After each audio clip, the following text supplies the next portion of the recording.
So, update na rin sa garden ngayon. Ito na siya. Medyo kakatapos ko lang. Yan. So, wakas natapos ko na yun dito.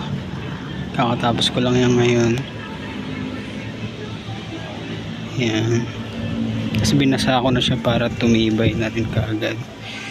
Tapos konting walis pa. Dito, nilagyan ko ng panibagong bakod doon. Gagawin ko pa lang. At yan.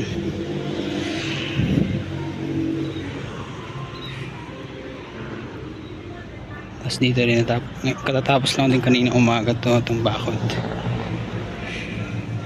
Tapos ngayon itong bato ngayon lang medyo hinihingal ako.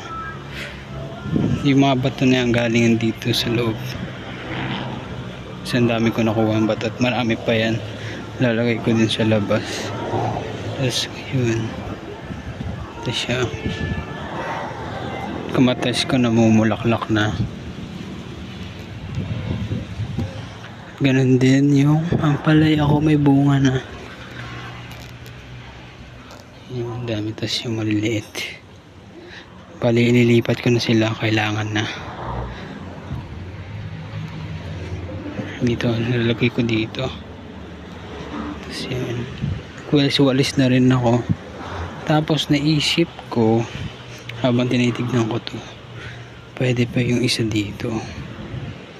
Diba yung bala ko kasi pag ganun. So kung pag ganun, malaki yung space na matitira. So kung pag ganito, sakto lang din. Ito sinukat ko.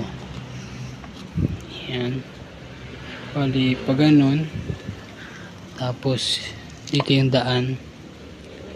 So meron pa siyang extra doon na ganun para hindi masira yung papaya natin. Kasi pag ganun malaki doon, so sayang.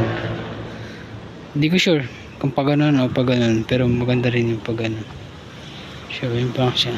Yung sili natin malalaki na rin. Yan, yung bakod niya maayos na rin. Lahat ng bakod doon na lang talaga.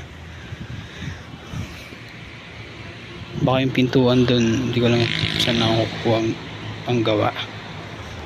So bali yan.